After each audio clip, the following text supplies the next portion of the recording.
So, folks, Dr. Leslie W. Miller is the new chairman of the Cardiovascular Sciences Department and the Edward C. Wright Professor of Medicine at the University of South Florida.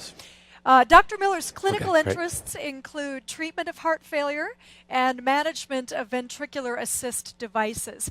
His research focuses on stem cell therapy, new heart failure medications, heart transplant, and the role of cardiac assist devices. In fact, his topic today will be devices used for heart failure. So please help us welcome Dr. Leslie Miller. Thank you.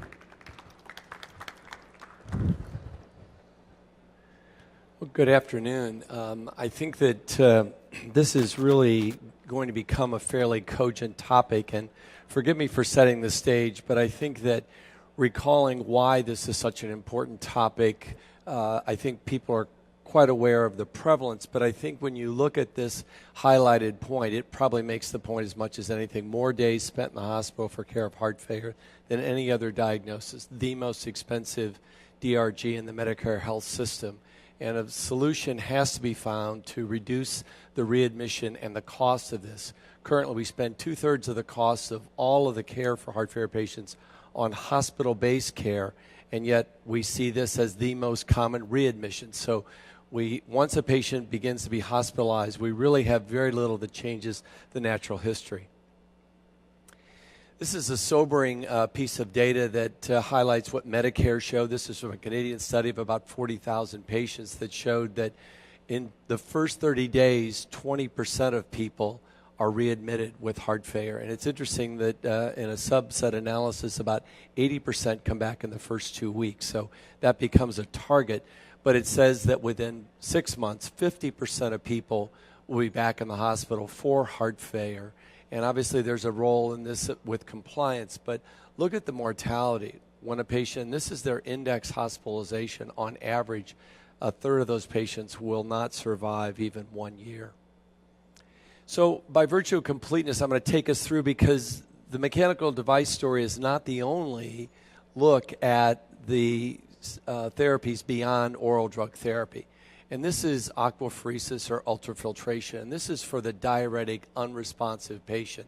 It certainly is gaining a lot more application as we see more and more people with advanced cardiorenal syndrome and other complexities with underlying diabetes or hypertension that makes them very difficult to achieve an adequate volume reduction or takes a great many days. This therapy is really quite well tolerated, and importantly, it's an ultrafiltrated plasma. So you don't filter creatinine or lower that, but you do filter a fairly isotonic solution such that you don't deplete potassium or other electrolytes. The important part of this data is in pilot data, this is one therapy that's been shown to reduce the readmission rate in complex heart failure in comparison to diuretic alone managed patients. And I think that's going to be an important endpoint in the future, is looking at what we do to prevent readmission and extend that time out of the hospital. This therapy, if those of you who work with it realize that it does cause a bit of a hemoconcentration and a volume contraction. The speed with which you can pull fluid is directly related to the plasma refill rate, or how much peripheral edema and interstitial pressure is present. Work we did a number of years ago in Minnesota showed that the old capillary tubes, and looking at Hematocrit, was actually a very sensitive marker of intravascular volume, and that a 2 or 3 point change in Hematocrit reflected hemoconcentration. That technology was so fail-safe that it's now been incorporated into the devices, and while it's not on autopilot or without supervision, it will automatically reduce the rate of filtration if they see the crit rise more than 3 or 4 points. So I think this technology is going to be something we'll look at more and more, again, for the patient who is very difficult to achieve a diuresis. I only put one slide in that I think we're going to see an expansion. Certainly we're seeing it already with home monitoring or peripheral monitoring of patients, trying to look at filling pressures in particular, trying to head off readmissions or hospitalizations. I think we're looking at a variety from lung impedance to direct measurements of right atrial pressure, surrogates of left atrial pressure. But this technology, I think, will be a part of the device management of patients with advanced heart failure. Well, the last of this kind of genre of device therapies for heart failure is cardiac resynchronization therapy. This is the trial, the Visnarenone data that just happened to look back at the incredible stratification of survival just by QRS restoration. This then became the target for this concept of resynchronizing the ventricles, particularly when there's significant dysfunction. This lead system, I think, is fairly common and known to most of you. A lead in the right atrium, a lead in the RV apex, like typical AV sequential, but then through retrograde approach through the coronary sinus, able to put a lead out on the lateral wall and capture the left ventricle without having an intra-arterial lead. And this fairly simplistic X-ray gives you a pretty good sense of how this therapy goes. I think what's important about CRT when you think about device therapy for heart failure is that it really hasn't been applied until recently in anything other than class 2 to 3 fairly standard stable heart failure. Obviously, the MADE-IT trials in Europe recently suggested there's a benefit in class 1 or 2, but importantly, this has not been applied in class 4 very advanced heart failure patients. We've kind of made that extrapolation. I think there's several trials more recently that have really called to question that when we look back on the data, the cut point where there's a reliable or predictable benefit in ventricular function and ejection fraction and patient improvement is over 150 milliseconds QRS width. So that has, I think, become more and more of a standard. When the Freedom trial was looked at in terms of using AV optimization, trying to tweak the benefit of CRT, it actually showed that at 1 year, 22% of the patients with CRT had worsening measured ejection fraction, and they turned the device back off. So I think that threshold is now becoming pretty accepted, that we certainly go through the paradigm as I think everybody would outline it, but when you're considering symptomatic patients, where you're considering BiV pacing, I think you either go past the consideration of a QRS if it's only under 20 milliseconds, for example, or those who fail to look at a much more definitive mechanical support. The field of mechanical circulatory support, and I think that's really the basic terminology of what we're trying to do, and the vehicle have been ventricular assist devices. Originally, the first application was post-cardiotomy, but we've certainly now expanded into bridge to transplant and those who are not transplant candidates. But the most common category when we put this device in outside of shock is bridge to decision. We don't know if you're going to be a transplant candidate or vice versa, and we have an increasing armamentarium to treat acute cardiogenic shock. This is one of the 3 devices now that could be placed percutaneously, the so-called tandem heart. A cannula is put up the retrograde through the inferior vena cava across the intraatrial septum to directly draw left atrial blood and put it back in through the femoral vein, not trying to oxygenate the blood, just trying to amplify the amount of flow. Usually can generate 4 to 4.5 liters of flow and has been fairly successfully used. The problem is it's only been used in several centers like the Texas Heart Institute and been used in actual resuscitation. But I think its benefit is going to be enhanced. They're now developing a right ventricular support, which is an Achilles heel. But I think this has been an expanding utilization. The second percutaneous approach is the Impella device, 2 sizes, a 2.5 or 5 liter estimated flow generation. I think, as you might see, the draw is from a very small centrifugal pump sitting in the left ventricular chamber, and then a return just above the aortic valve. This has been fairly effectively used either by cut down or percutaneous insertion from the femoral artery, but the 2.5 seemingly is very inadequate to give people out of shock, but the 5.0 is being used more and more. The third approach is the membrane oxygenator, ECMO. This was a device used very early on in the 80s for support, but has come through a lot of evolution and is now much more effective. It was used in part for respiratory distress syndrome, where you could not only control the circulation but oxygenate the blood extracorporeally. But I think this technology has been used quite effective in people with cardiac resuscitation or really acute fulminant cardiogenic shock because it's relatively easy to apply.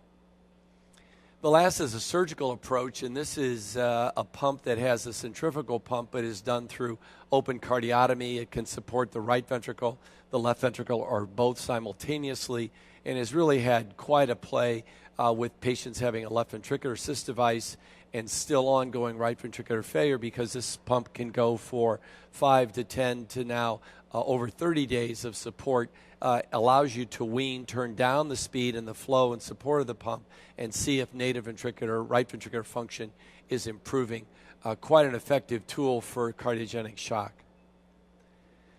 Well, the concept of mechanical support is obviously a very rapidly evolving and growing phenomenon. I think you can see here in comparison to the purple bars, which are transplant, which clearly show you that over the last decade, the numbers have really not increased at all. We're really pretty much limited at 2,200 transplants per year. But in contrast, you can see both internationally and particularly in North America, there's a rather dramatic increase in the application of chronic mechanical support of the heart and the circulation through ventricular assist devices.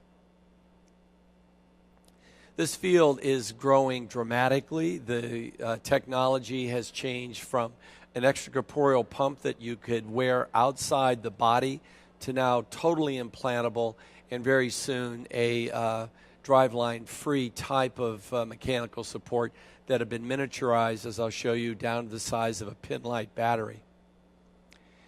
The first application that we see the greatest use of this technology is the indication as a bridge to transplant. Patients who either present to us who are transplant candidates but are in such severe end-stage heart failure that they will clearly not survive to a transplant, and that's called bridge to transplant. And you can see nationally that about 30% of the patients who go to transplant in the United States today do so on a mechanical device. In areas where there's a limited donor availability, it can be as high as 75% of these patients.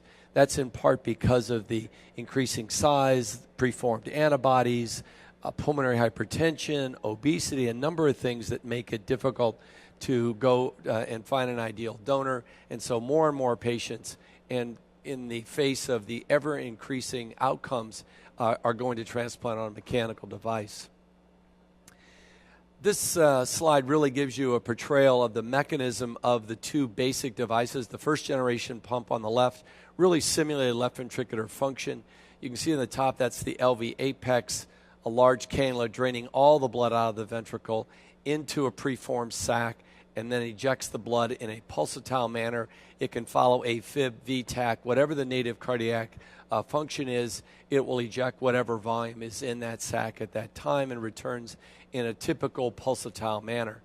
But the second generation, which really has made the greatest change in the field, are what's called continuous flow devices. Here pictures the only moving part, the single rotor that pulls blood out of the ventricle on a continuous basis. And as you might see, there is no pulsatility. It returns blood flow to the body in a mean, non-phasic pattern, which is a dramatic change from all that we understood in circulatory physiology of primates and mammals, and that is that critical organs needed pulsatile blood flow. That's clearly been shown to not be the case. These patients don't have a palpable pulse. Their blood pressure has to be taken by a Doppler probe, and yet we know their organ function is completely normal. This is a look at how much that size comparison, despite the mechanism, 1/7 the size, 1/5 the weight, dramatic change. In addition, these are silent in operation. Tremendous advance for patient acceptability with mechanical support. One of the things that's changed as a cardiologist, we're all basically physiologists. This technology now gives us the ability to change preload online. We can adjust the RPM speed and go from the bottom panel, where it's very slow and not generating much flow, where there's completely pulsatile circulation, to turning the speed up to where there's very little preload, there's no ejection, no opening of the aortic valve, and we end up with non-pulsatile flow that, again, more than adequately supports the circulation. But that ability to change preload online is an extraordinary advance in our management of these patients. This is what the technology would look like in a patient with battery-powered support of this pump worn externally. And as I said, before very long, we'll have no driveline externally at all, completely implantable systems, but quite acceptable for the patient. There's been an increasing amount of data. This was the original study in yellow that we showed in patients with a bridge to transplant who had about a 90% chance of 6-month mortality because of the severity of their heart failure and shock. And you can see at this stage in the first cohort, 77% 6-month survival. And with more experience, the same centers, the same trial, waiting for the FDA to give us approval, you can see that surgical experience had another 10% improvement. So it's an observation that we've seen in every surgical trial. Experience lends to much better outcomes, but a tremendous change from anything we'd ever had before. But what's important about the devices is they don't only improve survival, they improve functional capacity. Shown on this slide are 4 recently published CRT trials and the change in 6-minute total walk distance. And I think you can see it's a mean right at 40 meters increase. In contrast with mechanical support, the increase is on average 300 meters. So this really makes a dramatic change in their functional capacity. Quality of life is greater than any drug therapy trial. And this just shows you not only did it improve from the 68 to 87, now you can see 91% 6-month survival. And these curves are flattening out, meaning that the durability of these devices is so much greater and leads to what we think is going to be a big cost reduction in preventing readmission. As I suggested, this field is going very rapidly, and we're already at a 3rd generation of pump. And this is a big advance. I think you can see the relative size. This is a small pin-light battery in size in your hand, has magnetically levitated centrifugal flow such that there's no blood interface with a textured device. And importantly, it is able to sit in the cardiac ventricle and within the mediastinum. So there's no pocket developed for this pump. It sits totally implantable and is much smaller than anything we've had before. Much like everything else, the more we do with this technology, I think you can see I showed you that we were able to generate 70, then 80, now 90%. This trial also shows 90% plus 6-month survival. But what's important is the line in red. The control group here was from a registry maintained by the NIH and CMS. And that says people not involved in trials who are gaining experience with this device can also generate 90% 6-month survival. This technology is now ready to go out into very effective cardiac surgical programs around the country with good results. This is, I think, an X-ray gives you a sense of the size comparison. Here's that large Pulsatile device in the upper left, the HeartMate 2 with a pocket dissected and shown here on the upper right, and the HeartWare pump in the lower left. And superimposable now, you can see the rather impressive reduction in size. And much like everything else, this technology is really designed not for the transplant patient or transplant candidate, but for all those people where heart failure begins to increase over the age of 65 who may not be transplant candidates, we refer to now as destination therapy, meaning they're not going on to another procedure. And I think, like the previous slides I showed you, in blue was the early part of the trial, in black the overall experience, and in red the late experience. You can get a sense of how much improvement you can see within a short period of time with new technology using these devices. And most of all, this is a rather outrageous trial that was reported from San Diego, because people would say, well, where do you cut off? How can we afford this kind of technology in older and older patients? Well, this trial was led by an 88-year-old recipient. And right off the bat, you say, everybody's hysterical, this field's gone crazy. But he was hosting his 3rd golf tournament and running his 2nd company. It's the old, physiologic and chronologic age. But they looked at a series of 30 patients above and below the age of 70 and could find no difference in outcome in that population where heart failure is so prevalent. Every cardiologist, by and large, is holding on to a number of patients over 65 where we figured there really isn't anything to do, but I would submit that this therapy is really quite an alternative. And like everything I've shown you, this technology keeps getting smaller and smaller and smaller. Here was the HeartWare pump, and then you can see how much the smaller one is about half that size. Similarly, the HeartWare pump is getting miniaturized. We'll be able to put these in both right and left side with real ease and simplicity and a single driver. And this technology is going to be in clinical trial within the next year and a half. The trial that's ongoing now in the United States, about to be up and rolling, is called the Circulite pump. This, imagine, is like putting in a pacemaker. This can be the province of the cardiologist because it literally is a pocket here where you're inserting a drainage cannula, much like that tandem heart that I showed you, that goes across the atrial septum and drains the left atrium and brings blood back and puts it back into the subclavian artery for return. And I think this is going to be a very impressive trial. It generates about 3 liters. The question is catching people before they get into hospitalization and care. And as I said, this is the invasive approach that would be the typical surgical approach to therapy. But I think we're going to see a percutaneous approach that will simply be the province of the cardiologist. But lastly, I think what I'm trying to show you about these devices is it's no longer the critical patient in shock with end-stage heart failure and multi-organ failure that we're really targeting for this type of therapy. Right now in most centers across the country, almost all devices are going in as an elective operation, and an increasing percentage are actually coming from home.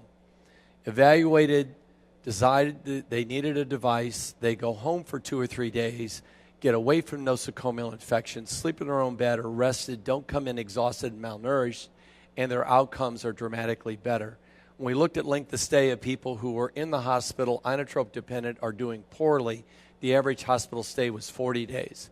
In those patients who came from home electively, the average stay was 12 to 14 days. That cost reduction is going to change this field, change our approach. It's not changing entirely into a less sick population. It just says, I think we can do this therapy much more effectively. So I think that you're going to see what I said in the initial slide, that when people become refractory to oral medical therapy, it becomes the province of some type of surgical procedure or device. I think I've shown you both in-hospital, out-of-hospital modalities, but the mechanical circulatory support using temporary, but more importantly, chronic ventricular assist devices, I think is going to become an ever-increasing part of the armamentarium of options for treating patients with advanced heart failure. Just as a final aside, the equipoise, meaning I don't think I know what's better, this therapy or that therapy, has come to a level within the heart failure community that the NIH is doing a randomized trial of medical therapy today, CRT, whatever you want to do in today's world, versus mechanical circulatory support head-to-head. I think that's as good a testimony that's saying the field believes this technology is here. The outcomes are as good, if not superior, to transplantation. We've got 250,000 people with advanced or end-stage heart failure, and we've got 2,200 donors. We have got to develop some type of strategy to effectively and definitively take care of those patients. I'll stop there and happy to answer any questions. Thank you for your time. Fantastic. Thank you so much, Dr. Miller.